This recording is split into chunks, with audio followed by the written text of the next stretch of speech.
Hello， 我是阿迪，今天我们又要来采访一位大人物。那一样，我们也是94有在现场。这次我们要采访的是黄山料。那黄山料他是一个，就我所知，多年的成品畅销排行榜的作家，蝉联3年都是年度畅销冠军。对，这我知道。因为你的上一本书，你干嘛拿我跟他比？我又不是作家，不是我是作家，但是我不是畅销作家，不是这样讲也不对。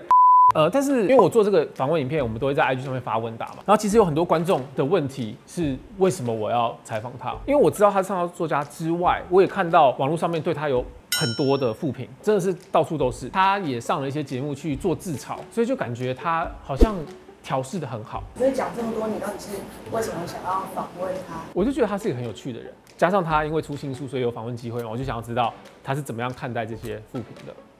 Hello， 我是阿弟。今天的采访，我们邀请到的是畅销作家黄山料，欢迎。大家好，我是山料。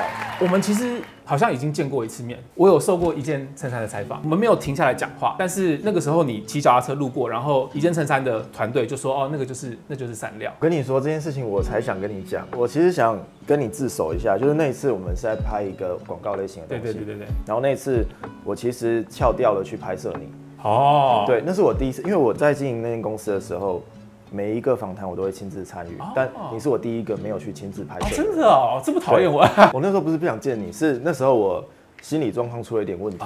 OK， 对，也是为什么会开始写这本书，把日子慢慢变好，就是因为你知道管理公司压力很大。我那时候状态就跟你在按下暂停键也没关系的状态很像。有一天我就发现我没有办法下床，在那个很负面的状态下，那就是要去拍你的那一天，我临时跟同事请假，然后请我同事代替我去拍你。但我可以理解那个状态。对，我那个状态很负面。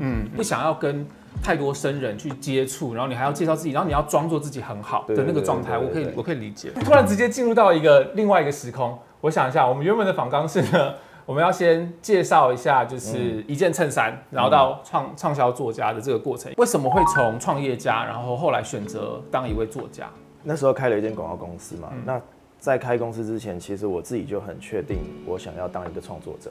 只是我觉得现在在这个时代，创作者除了要写出作品之外，他还要学会去怎么推广自己的作品。所以当时那间广告公司主要是在帮有名的人或是创作者去推广他们的作品。所以我也在那个时候练习怎么样跟大众对话，然后怎么样去推广我自己的作品。我原本以为做推广别人这件事情也可以很快乐，不一定要去当一个全职创作者了。但是大概到第2年的时候，我就发现我好像应该要去做我真正想做的事。对，你做我那个采访是第几年啊？一件衬衫。第2年，对，就第2年嘛。OK， 所以就是做到我之后就发现，哦，差不多该做自己的事情了。我喜欢写故事的过程，但是我不喜欢当一个公司的管理者。可以理解。一开始我确实刚转型的时候，我也会担心说，那如果我的书卖不好，我的出版社会不会抛弃我？所以我就会一直去打探说，你们最低印量是多少？如果我卖超过几本的话，你们会想要跟我出下一本书我其实有那个自卑的阶段。OK， 对，但是慢慢的就是因为都卖太好了，所以没有这个问题。也是，可能是不要洗刷了。不是，也不是这个问题，因为他们出版社也会跟我说，你今年的销量有退步啊，然后掉了几%，每个礼拜其实都会看到报表。好严格哦。这是我们 YouTube 后台，他就跟我说，你这支影片跟上次比起来少了20%忠实观众。但是出版社是善意的提醒。YouTube 后台可能也是善意的提醒，只是我们看不是很舒服而已。每年大概写1到2本书，那除了算是蛮量产的。对，除了每个月回2次台北之外，其他时间我几乎都待在金门。在那个很孤独的状态下，我可以很靠近自己。我在一件衬衫的缘分之后，然后我就有听说，你成为了一个畅销作家，但就仅此，就是我其实在这个期间当中没有到太追踪你的事情，但是在网络上面我相信你应该也知道，针对你的一些作品或者你的言论、批评的讨论或是负面的讨论，这个东西是多到让我很好奇的地步。因为就是我觉得有些人可能是他 maybe 没有看过你的作品，然后他光是听到黄山料，然后他就是要来骂你一顿。不知道，因为我会设身处地的变成是在别人的立场思考，就是很想要知道你本人身为当事人，你是怎么看待这件事情。当然一开始的时候会难过，但是现在我状态还蛮好的，就是我会觉得我必须去允许他们做他们自己，我也才会允许我自己做我自己。你不觉得身为创作者，我们在提供读者们价值的时候，我们常常都会提供一些很正向的东西，但是有时候我们提供的价值也不一定是正向的，有时候是他们会在我们身上进行发泄，然后发现他们愤怒，然后当我们承载了这个负面情绪，是不是也是我们提供社会的一种价值？你懂我在说什么吗？懂，我懂，但是这个过程蛮难受的。我觉得这个东西有点对我来说是比较反常，是因为我不会想要被骂。我其实从来没有想要故意被骂。我们这些创作者在接受读者们的评论的时候，其实也是我们在进行自己的成长跟学习。如果是各种观点跟在意的点是什么？对，因为我如果只是照着我自己的意念去做任何事情，我其实有很多盲点。有时候我不知道我说出来的话会伤害到谁，或是我的顾虑不够周全。那如果我今天没有观众们去做一些不管正面或负面的反馈的话，其实我不会成长。对，我不会成长，而且我可能会越来越糟糕。OK， 是需要吸收那些东西的。那如果是就是很直接对你的人身攻击，就是我有遇过有一次，因为妹妹有经营甜点店在金门，然后会有一些大学生来消费，然后我会在妹妹的甜点店里写作。有一位大学生，他不知道我在里面，因为我都会戴帽 T 躲在角落，看到桌上有一本我的书，就一边看一边骂，黄生亮黄没亮，然后还编成一首歌来哼。当下那蛮有才华的耶。对，我就是跟他说，你很有才华，也不要浪费在这种地方。他发现你在那边的时候，他就说对不起，我是网络上听到的。对，所以我就觉得，其实大家只是把这件事情当成一个梗吗？有趣的笑话。那他们只是在娱乐他们自己的生活。我唯一要面对的课题就是，我要怎么样在他们在攻击我的过程中，继续坚持我自己的心态，不要去影响我的创作。他们在过怎样的生活，他们要怎么骂，他们选择怎样人生，是他们的人生功课，跟我没有关系。我唯一要清楚的就是我是谁，我在做什么。这有两块，因为一块你是说透过他们的这些回馈，也是可以检视你的作品，你也可以成长。对。然后另外一块是不要太在意他们的言论，然后要过好自己的生活，坚持自己的价值。这两个好像是相冲突的，很冲突。所以我会在一些尺度上的拿捏，因为我不能让那些东西变成是一个长期影响我有害的。但如果是一些网络上会评论我，真的去分析或是指出我哪里有不足，我都会看。然后我觉得那是一个评论者跟创作者之间很好的沟通关系和谐。对，因为他去评论了创作者得到了建议，然后提升了自己，我们也可以提供给观众更好的内容。对，那它是一个正向循环。因为像我这次做这个采访之前我也看了那个 DK 有做了一支影片，就是关于你的最大的争议。然后就是看 DK 他整理了那个懒人包之后，才发现原来是发生了这些经过这样子。对。那支影片你有看过吗？我有看过，我看完了。你看完，那你的想法是？我觉得他影片做得很好。所以这个就是你会归类为是创作者跟可能观众之间的良好的互动。他去归类我的所有历史，他会把它整理出来，这种重要的。可能失言的部分，有点像编年史。对，就是最近都没有失言了嘛，所以是因为看了那个视影片之后，好像对最近没什么失言了。我真的不是故意要失言，某些访谈的片段会被截取出去变成失言。DK 里面有讲到最近的上一次失言，那个家暴相关的那个吗？对，我在马来西亚的受访的时候，我说了我不支持家暴，但是如果你能抵挡他的家暴，他就是你的对的人。对，我当下说了这句话，我觉得当时我确实说错话，这句话没有顾虑到家暴受害者的心情，我觉得应该跟他们道歉。我真正当下想要阐述的是说，这个例子我有写在新书《把日子慢慢变好》里面。我觉得最理想的感情是两个健康的人一起谈一段不健康的恋爱。继续 carry on。然后呢？我觉得这段会不会是你今年延上的片段？没有，你先继续讲。我们不要断章取义。对，我要把它讲完。这只是第一句话。没错。两个健康的人一起谈一段不健康的恋爱，因为感情里面可能会有一些控制欲、占有欲，然后会有歇斯底里，会有焦虑，会有不安。我们一起在这段感情里面去畅游、去胡搞。我们两个都是健康的，但是我们知道。爱里一定会有一些不健康元素存在。一旦意识到状况不对，伤害到对方，我们要随时1秒可以出戏，去面对现实，一起解决问题。好，我觉得刚刚这段挖一个陷阱给我，超级后面其实都后面解释全部都切掉，标题，对，标题就是健康的人演不健康的恋爱。我想跟你澄清，我觉得没有一段爱情是绝对健康的，因为每一个人都有自己的棱角跟立体，那每一个人有自己阴暗面，那阴暗面只要你显现出来的时候，你都一定会多少伤害到对方。没有一段爱是完完全健康。你的语速变好快哦，你很紧张吗？要喝水了。好像感觉要被演上了。我需要解释一下，要解释一点，就没有一段爱情是健康的。那我们要怎么一起去面对那个不健康的部分？当然，就是如果今天当那个对方的不健康的部分伤害到你了，你要适时的主动离开。然后就最后剪出来的片段只要2个健康的人一起谈一段不健康的恋爱。我觉得有一点能够站在立场想的是，因为身为内容创作者，最不乐见的就是去头去尾、断章取义，或者是下一些很耸动的标题，然后被误解或是被贴上一个标签。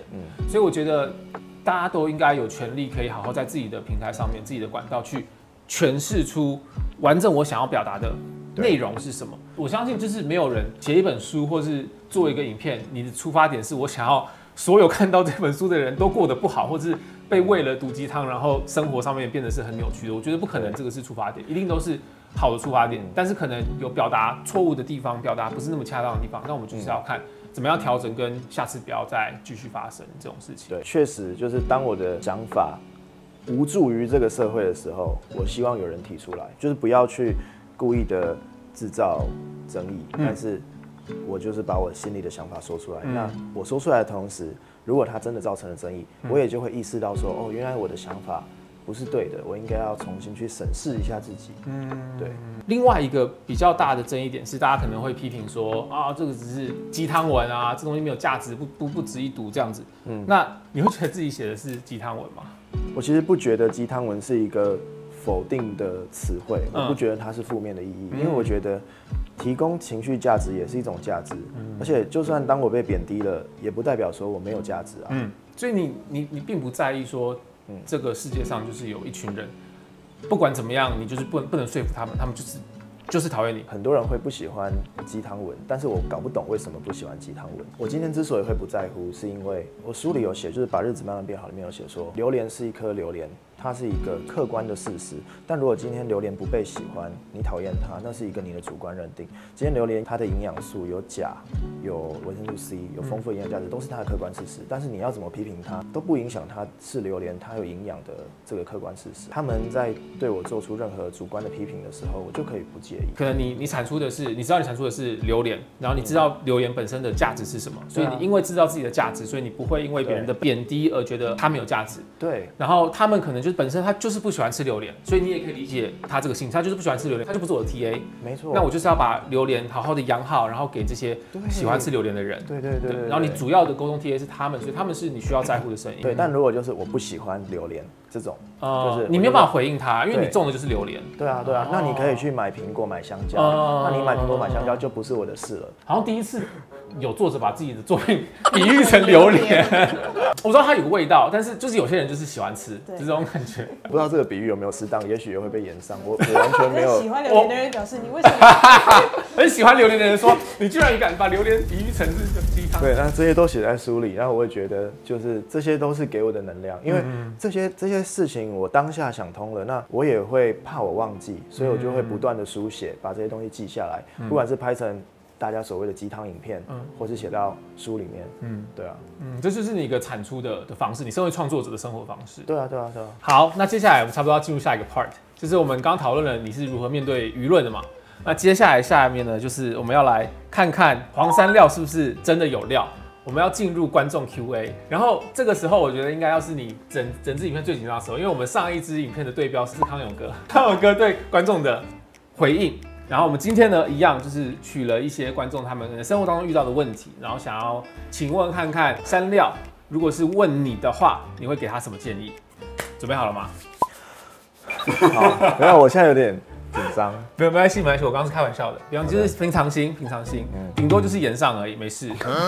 首先第一题，高中生的我现在依然没有一个确切的目标，整天就是平淡的过完一天，想要知道怎么样才能够真正发现自己的目标。我不能说我要给一些建议，而且建议也不一定能真正解决问题，因为我擅长提供的就是情绪价值。OK，情绪价值基本上就是陪伴你度过一段时光的东西。对啊，你刚刚是不是委婉的说自己不会解决问题，而是只是陪伴他？还是有啦？我觉得情绪价值也是一种解决问题啊。其实情绪价值它提供的解决问题的方式是，我提供了你一个想法，那如果你念头可以转了，那事实就会跟着你的念头而一起改变。我觉得的确也是啊，这个问题的大小也是取决于你是用什么态度看它嘛。事实还是摆在那边，但是事实被看待的角度不一样。我自己的想法是，我们很多人都会把目标当作是一件很大的事情，但其实目标可以很小，小到就是我今年一整年想要增肌2公斤，然后我每天规定自己要看10页的书，像我自己是，我每天至少要写100个字，对。就是我自己有这样很多的小目标，那这些小目标，如果你逐渐去累积，最后就可以造成一个巨大的改变。然后你会在做这些很小的事情中，发现哪些东西是你要挑掉的，哪些东西是你要留下的。因为实际上你没办法坚持下去的，就不是你的。我觉得我蛮同意这个做法的，就是对我来讲，我也会有一些比较大的目标，可能就一整年的，但是这些东西通常就是有点高不可攀，没有办法一次就到位。那这时候就是你把它拆解成是很多小的目标，像比如说我想要写一本科幻小说，那我要先从写第一个字开始嘛。我每一天都写100个字，写到一整年结束之后，我就是有36000个字。他连大目标，他不知道这个我想要达到大目标，所以我连拆解下来成小的方向可能都没有。我觉得多数人应该都是这个状态哦。可能长大之后我们会发现，其实没有目标就是我们的目标。有可能是这样子。没有目标，等一下，我觉得这个一样，是我们要有一个上下文警告，我们必须要让他完整的阐述他的想法。高中生的妈妈可能会对你很不愉快。这个会不会延上吗？不晓得。你要阐述一下为什么没有目标也是一个目标。很多人没有目标也是好好的平凡的过了每一天。然后有的人有了目标也是不快乐的过着。那你为什么要在意目标，而不是在意你现在过的生活？因为当我自己不知道怎么前进的时候，我就会去看身边谁在做什么，谁在做什么。那我来做好了。你试试看。对。那在不断的试的过程中，我就会淘汰一些浑身不自在的事情，然后留下一些会让我觉得小有成就的事情。我觉得你讲这个就好了。我觉得这是个很棒的。为什么要讲没有目标就是目标？其实，在这个过程中，我是没有目标的。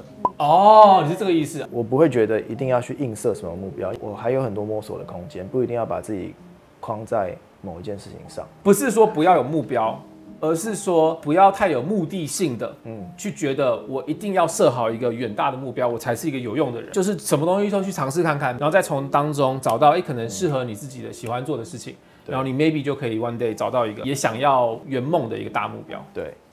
OK， 你的解释好棒哦！我们理解了。我们今天是一个理解黄山料翻译机，没错，我觉得很黄山料翻译机。再来是他说他现在16岁，然后他现在还是单身。那身边的朋友们就是一任接一任的交往对象，让他感到很焦虑。